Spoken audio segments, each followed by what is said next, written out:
பாவம் நம்ம தங்கவேலு. இத வெளியில சொல்ல முடியாம அவன் துடிக்கிறத பார்க்கும்போது அவனுக்கு என்னால ஆறுதலே சொல்ல முடியலைங்க.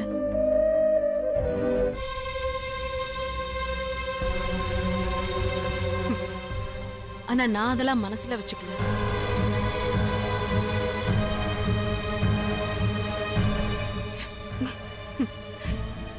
இங்க பாரு, எங்க நீ வெற்றிக்கு கிடைக்காம போயிடுவியோங்கிற பயத்துல தான் வெற்றி அப்படிலாம் பேசினாரு. எனக்கு அது நல்லா தெரியும். அத நீயும் தெரிஞ்சுக்கணும்.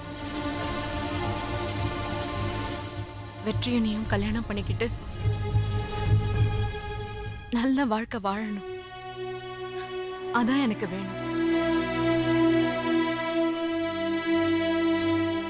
லக்ஷ்மி, இப்படி திடீர்னு கல்யாணம் நடக்கும்னு நான் கொஞ்சம் கூட எதிர்பார்க்கவே இல்லை. ஆனா உன் கல்யாணம் நடந்துருச்சு. ஆனா இப்போ நான் இருக்கிற சூழ்நிலையில என்னால எந்த முடிவும் எடுக்க முடியாது.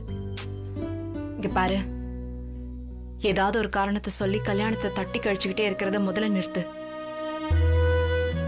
உனக்குன்னு சொந்தம்னு சொல்லிக்க யாருமே இல்லை. இப்போ வெற்றி மூலமா உனக்கு நிறைய நல்ல உறவுகள் கிடைச்சிருக்கு. நல்ல மாமா, நல்ல அத்தை, நல்ல குழந்தையார். அதுவும் உன் குழந்தை சக்தி இருக்காரே, ரொம்ப நல்லவர். இன்னும் சொல்லணும்னா என்னை விட நானும் வெற்றியும் ஒண்ணு சேரணும்னு அவர்தான் ரொம்ப ஆசைப்பட்டாரு.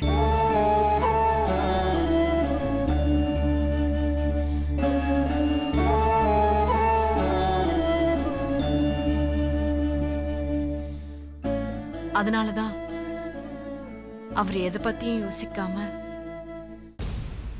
தான் காதலை பத்தி சொன்னார்.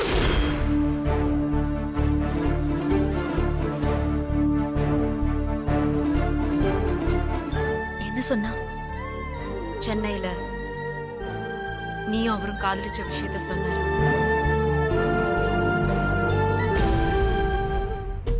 பயப்படாத, நான் சத்தியமா இதை யார்கிட்டயும் சொல்ல மாட்டேன். இது யாருக்கும் தெரியக்கூடாதுன்னு தான் உன்னை தனியா அழைச்சிட்டு வந்து பேசுறேன். வேற என்ன சொன்னா? உன்னை பத்தி ரொம்ப நல்ல விதமா சொன்னாரு.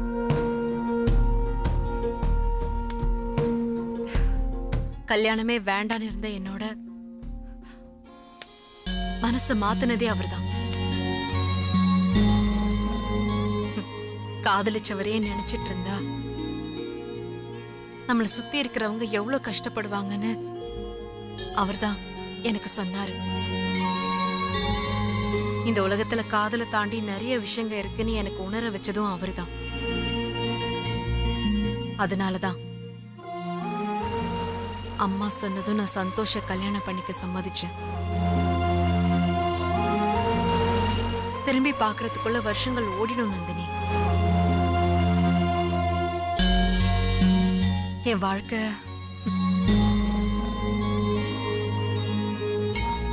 ஆனா நீ இப்ப வெற்றியை கல்யாணம் பண்ணிக்காம விட்டா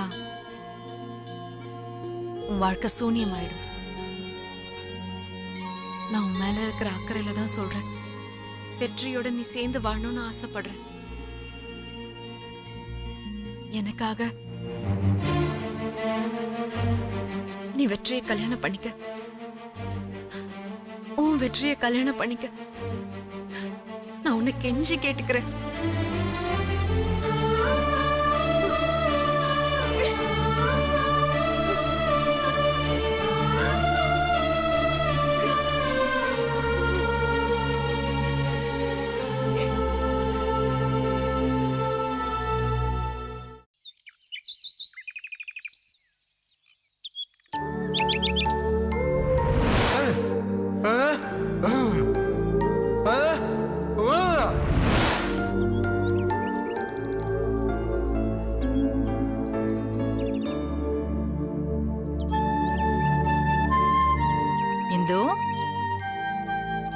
என்னம்மா வாசல்ல உட்காந்து என்ன யோசிச்சுட்டு இருக்க? அது வேற ஒண்ணும் இல்ல அத்தை. என் வீட்டுக்காரரு அவர் அக்கா மேல வச்சிருக்கிற பாசத்தை நினைச்சு பார்த்தேன். கண்மூடித்தனமா அவங்கள இப்படி நம்புறாரே. அவருக்கு அவங்க அக்காவோட சுயரூபத்தை எப்படி புரிய வைக்கலான்னு யோசிச்சுட்டு இருக்கேன் அத்தை. இத பாரு இந்து, கோடீஸ்வரி ஏன் மகதான் இருந்தாலும் அவளை பத்தின உண்மையே உன்கிட்ட என்னால சொல்லாம இருக்க முடியல. திரு இந்த வீட்டை விட்டு உன்னை வெளியே அனுப்பணும்னு முடிவு பண்ணதுக்கு அப்புறமும் கோடீஸ்வரி இந்த வீட்லயே உன்னை இருக்க சொல்லியிருக்கான்னா அதுக்கு ஏதோ ஒரு காரணம் இருக்கும். என் பொண்ணை சாதாரணமா நினைச்சிடாத இந்து. திருவு மட்டம் தட்டி வைக்கிறதுக்காகவே அவனுக்கு வாய்ப்பேச முடியாத பொண்ணா பார்த்து கல்யாணம் பண்ணி வைக்கணும்னு நினைச்சா. அவளை எதிர்த்து பேச முடியாததாலதான் வாய்ப்பேச முடியாதவளா நடின்னு நான் உன்கிட்ட சொன்னேன். ரீசெண்டா பழகின என்கிட்டயே ஊமையா நடின்னு சொன்ன நீங்க உங்க பையன் கிட்ட கோட்டீஸ்வரிய பத்தி ஏன் அத்தை சொல்லல? அவனை பெத்த அம்மானா, ஆனா என்னை விட அவன் அக்கா மேலதான் திருவுக்கு பாசம் அதிகம். அந்த அளவுக்கு பிளான் பண்ணி அவனை வளர்த்திருக்கா. என் பொண்ணுக்கு தெரிஞ்சோ தெரியாமலோ கோடீஸ்வரின்னு பேர் வச்சுட்டேன். அந்த பேர் வச்சதுல இருந்து அவளுக்கு பணப்பேய் பிடிச்சிருக்கு. அவ பணத்துக்காக என்ன வேணாலும் செய்வா. என் பொண்ணை பத்தி சொல்லவே எனக்கு வெக்கமா இருக்கு. எப்பவும் நீ கோடீஸ்வரி கிட்ட கொஞ்சம் ஜாக்கிரதையாவே இருக்கணும். அவளை எதிர்க்கிற மாதிரி அவளுக்கு தெரிஞ்சா கொலை பண்ற அளவுக்கு கூட அவ போயிடுவா. அது புரியாம நீ அவகிட்ட பேசும்போதெல்லாம் எனக்கு பயமா இருக்குமா. அந்த கோடீஸ்வரி இருக்காளே, அவ சாதாரண ஆள் கிடையாது. கோவத்துல ஒருத்தனோட கையவே வெட்டியிருக்காவ. அடிதடி பஞ்சாயத்துன்னு ஒரு காலத்துல இந்த வீட்டுல எப்பவுமே ரவுடிங்க தான் வந்து போயிட்டு இருப்பாங்க. மறுபடியும் பழையபடி மாறி உன்னை ஏதாவது செஞ்சிருவாளன்னு எனக்கு பயமா இருக்குமா. அத்தை, இனிமே எவ்வளவு பெரிய பிரச்சனை வந்தாலும் நான் பயப்பட மாட்டேன். ஏன்னா நானே ரவுடி லட்சுமியோட தங்கச்சி ரவுடி இந்து. என்ன எதுவும் செய்ய முடியாது. அவளை நீ சாதாரணமா எடை போட்டுறாத. எதுக்கும் அவகிட்ட நீ கொஞ்சம் ஜாக்கிரதையா இருக்கிறதா உனக்கு நல்லது. உன் புருஷனை திருத்துறத விட்டுட்டு அவனை சந்தோஷப்படுத்துற வழிய பாருமா. சந்தோஷங்கிறது எதுல இருக்க? பயம் இல்லாம இருக்கணும். அதை விட்டுட்டு எதை செஞ்சு என்னையும் அவரையும் பிரிப்பாங்களோன்னு பயந்து அவங்க பேச்சு கேட்டு அவங்களுக்கு அடங்கி போறது இல்லத்த. மிஞ்சி மிஞ்சி போனா என்ன கொலை பண்ணுவாங்க. தினம் தினம் பயந்து வாழறதை விட தைரியமா உங்களை எதிர்த்து நின்னு செத்தாலும் பரவாயில்லன்னு நான் முடிவு பண்ணிட்டேங்க. இனிமே என் புருஷனை எதுவும் தெரியாத ஆளா இருக்க நான் விட மாட்டேன். இத்தனை வருஷமா அவரை படிக்க வைக்காம உலக அறிவை தெரிய வைக்காம முட்டாளா வளர்த்திருக்காங்க அண்ணி. இத்தனை நாள் நான் உங்ககிட்ட தோத்தாலும் இதுக்கு மேல நான் சும்மா இருக்க மாட்டேன். உங்க பொண்ணு கோட்டீஸ்வரிக்கு பதிலடி கொடுக்க போறேன். நீ என்ன செய்ய போற? அவங்க தான் தம்பி மேல பாசம் அதிகமா இருக்கிற மாதிரி நடிச்சு அவர் அக்கா தான் உயிரு, அக்கா தான் உலகம்னு நம்ப வைக்கிறாங்களே, அத முதல்ல மாத்தி என் புருஷனுக்கு உண்மையான அன்புனா என்னன்னு புரிய வைக்க போறேன். அவரை படிக்க வச்சு உலக விவரம் புரிய வச்சு அவர் தெய்வமா மதிக்கிற அவங்க அக்காவை அவரு வாயாலேயே இந்த வீட்டை விட்டு அனுப்ப போறேன். உன்னால முடியுமாமா? ஒரு பொண்ணு நினைச்சா எதை வேணும்னாலும் சாதிக்கலாம். அந்த அளவுக்கு நம்ம கிட்ட சக்தி இருக்கு. நான் சொன்னதை செஞ்சு காட்டுறேன். அப்ப பாருங்க இந்த இந்துவோட திறமைய.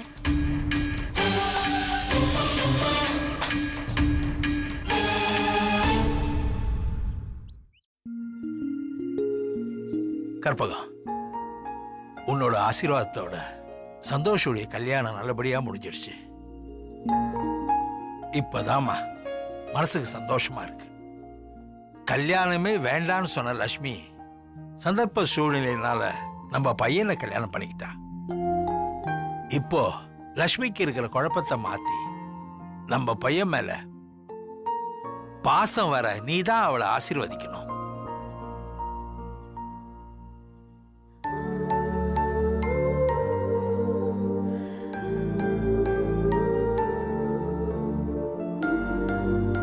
அங்கிள் எங்க? இதோ வந்துட்டேன். லக்ஷ்மி, இந்த நாள் உன் வாழ்க்கையில முக்கியமான நாள். இந்த சம்பிரதாயம் எல்லாம் உங்க அம்மா இருந்து செய்யணும். அவங்க பொறுப்பெல்லாம் என்கிட்ட ஒப்படைச்சிட்டாங்க. அவங்க ஹாஸ்பிட்டல்ல இருக்கிறதுனால இதெல்லாம் நான் பார்க்க வேண்டியதாயிடுச்சு. இது பாரு, இது வரைக்கும் நடந்த எல்லா விஷயத்தையும் மறந்துரு. உன் வாழ்க்கையை நீ புதுசா ஆரம்பி.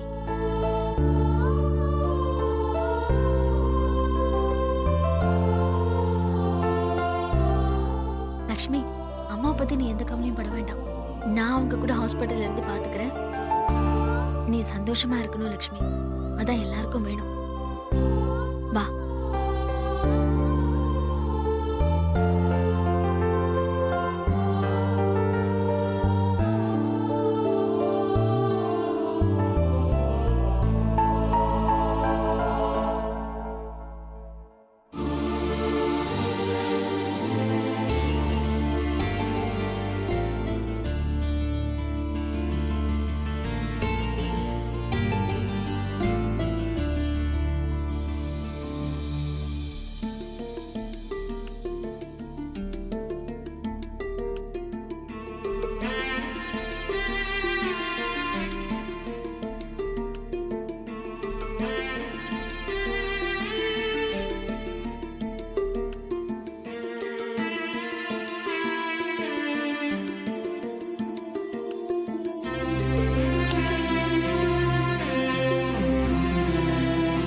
வெற்றி, கிளம்பலாமா? நமக்கும் இந்த மாதிரி. வெற்றி, எந்த இடத்துல என்ன பேசணும்னு இல்ல, வாங்க.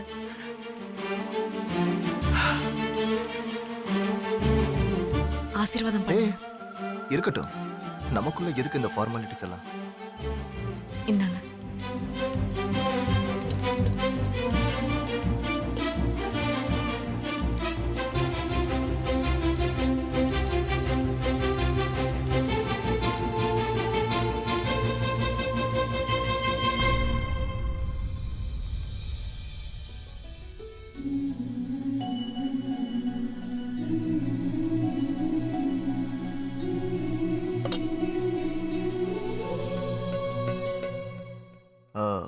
ரவுடி லட்சுமி, உட்காரு. லட்சுமி, நான் ஆசைப்பட்ட மாதிரியே நீ என் மனைவியா வந்துட்ட. சின்ன வயசுல இருந்தே உன்னை எனக்கு எவ்வளவு பிடிக்கும் தெரியுமா? ஒரு நிமிஷம் இரு.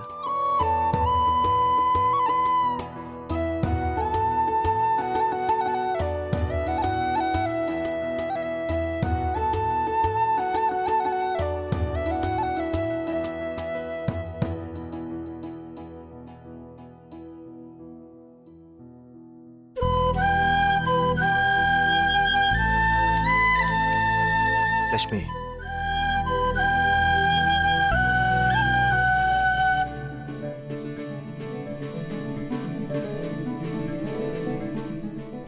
நீ முதல்ல என் மனசுக்குள்ள வந்தது இந்த மயில் இறகாலதான். உன் முகத்தை வருடிட்டு இருந்தப்ப உனக்கு தெரியாம இதை நான் எடுத்து வச்சிருந்தேன்.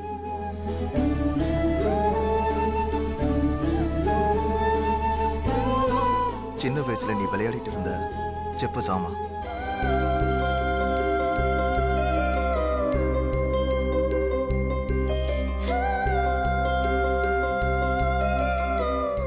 உன்னோட அம்மா கோயில் திருவிழால உனக்கு வாங்கி கொடுத்த பாசிமணி. நீ விளையாடும் போது இது அருந்துருச்சு. இத நான் கோத்து வச்சிருக்கேன்.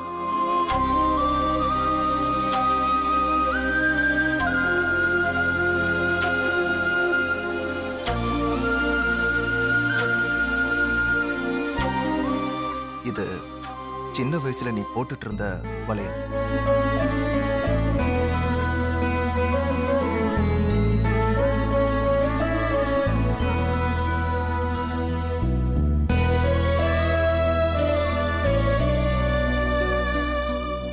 நீ யூஸ் பண்ணிட்டு இருந்த நெயில் பாலிஷ்.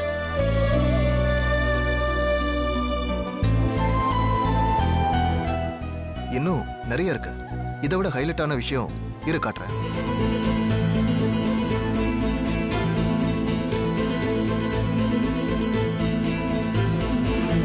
இத பாரு.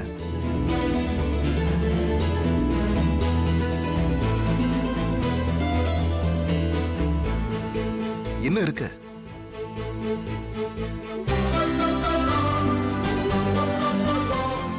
இன்னும் நிறைய இருக்கு. இத பாரு.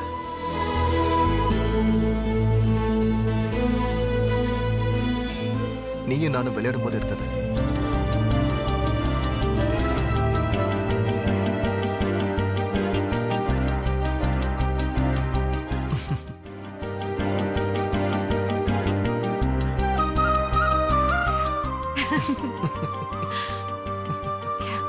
இந்த சிரிப்பு எப்பவுமே நிலைக்கணும் லட்சுமி.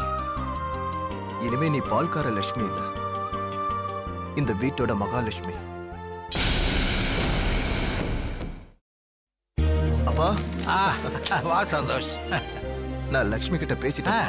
அவ டோட்டலா மாறிட்டா. ஐ அம் வெரி ஹாப்பி. அப்பாக்கு தலை சுத்துறா. விடுறா விடுறா. ஐ அம் வெரி ஹாப்பி பா. சந்தோஷ், வாமா வா. வா லட்சுமி. வெற்றி வாங்க. வெற்றி வா. வாப்பா. Good morning uncle. Mani Lakshmi, நான் உனக்கு தாமா நன்றி சொல்லணும். ஐயோ, ஒரு தாய் ஸ்தானத்துல இருந்து என் பையனுடைய வாழ்க்கையை ஆரம்பிச்சு வச்சிருக்கிறேன்.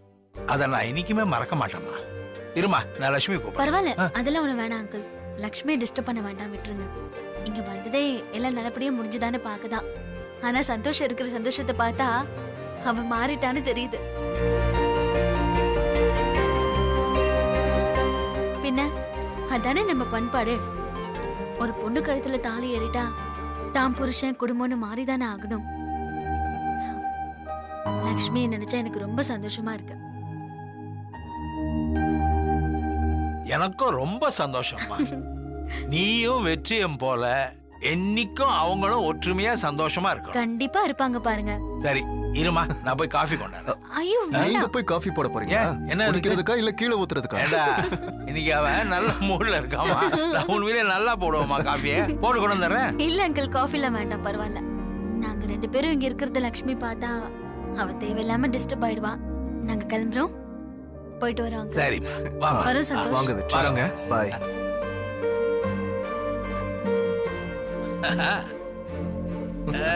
Congratulations.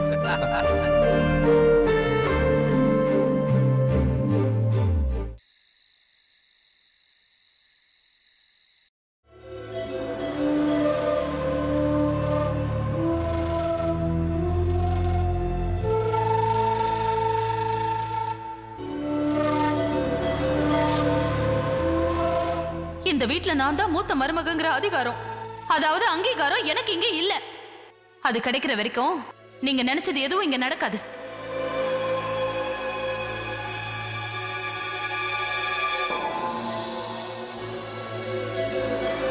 வள்ளியம்மா, ஏன் இங்க வந்து உட்கார்ந்திருக்கிற? தூக்கம் வரலையா? மனசே சரியில்லைங்க. ஏமா, என்னாச்சு?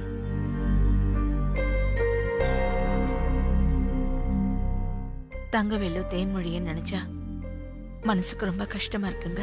வள்ளியம்மா, இந்த விஷயத்தை பத்தி என்கிட்ட கேட்டா நான் சொல்ல போறேன். அதை விட்டுட்டு என் தூக்கத்தையும் உன் தூக்கத்தையும் கெடுத்துட்டு இப்படி யோசிச்சுட்டு இருக்கேம்மா. சரி, நம்ம குடும்ப வழக்கப்படி மூத்த மருமக கையில தான் சாவி கொத்து இருக்கணும்ல. நம்ம வீட்டை பொறுத்த வரைக்கும் தேன்மொழி தானே இந்த வீட்டு மூத்த மருமக. அவ உரிமைய நீங்க எதுக்கு அவளுக்கு கொடுக்கல? சொல்றேன்.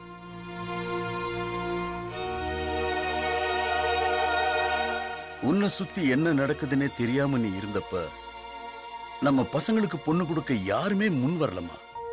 அவ்வளவு ஏன், நம்ம வீட்டுக்கு ஒரு வேலைக்காரி கூட வேலை செய்யறதுக்கு வரமாட்டேன்னு சொல்லிட்டா. என்னங்க சொல்றீங்க? எல்லாருக்கும் தெரிஞ்சது உனக்கு தெரியாததை மட்டும் இப்ப சொல்றேன். நீ சுயநினைவே இல்லாம இருந்தப்போ உனக்கு யாராவது சாப்பாடு ஊட்டி விட்டா அப்படியே உன் முகத்துல நீ காரி துப்பிடுவ. இந்த விஷயத்தை ஊருக்குள்ள ஆளாளுக்கு இட்டு கட்டி பேசி உனக்கு பைத்தியம் பிடிச்சிருக்குங்கிற எண்ணத்தையே ஏற்படுத்திட்டாங்க. அதனால நம்ம வீட்டுக்கு யாருமே வரமாட்டாங்க. வீடே சுடுகாடு மாதிரி கலை இழந்து போயிடுச்சு.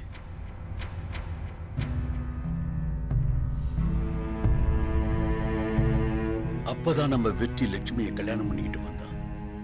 லட்சுமி வந்த உடனே என் வேலை பலுவே குறைஞ்சு போயிடுச்சு. பழையபடி என்ன நாட்டாமையாக்கினான், உன்னை குணப்படுத்தினான், சக்தி வேலை வர வச்சான். இப்படி நம்ம குடும்பத்துக்கு நல்லதையே செஞ்ச அவ லட்சுமியை பத்தி புரிஞ்சுக்கிட்டதுனாலதான் ஆரம்பத்திலேயே அவ கையில நான் சாவி கொத்த கொடுத்தேன்.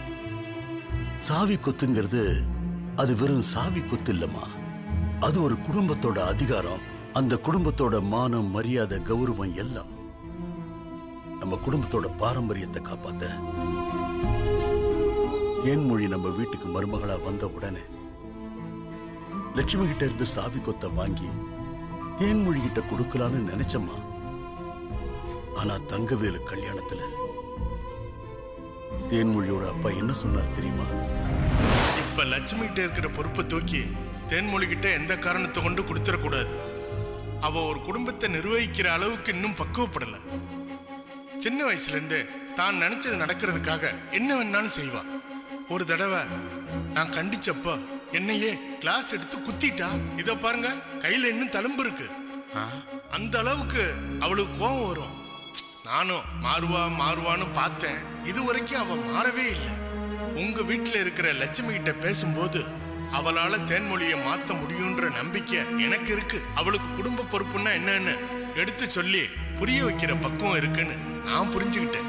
அதனால இப்ப தேன்மொழிக்கு எந்த பொறுப்பையும் கொடுக்காம அப்படியே விட்டுருங்க. அப்பதான் சம்பந்தி தேன்மொழி திருந்துவா. அதனால தேன்மொழி கிட்ட சாவி கொத்த கொடுக்கிற எண்ணத்தையே நான் விட்டுட்டேன். தேன்மொழி புரியாம வாழ்ந்துகிட்டு இருக்காமா. அவளுக்கு புத்திமதியை சொல்லி முதல்ல இந்த வீட்டுக்கு ஒரு வாரிசை பெத்து தர சொல்லு.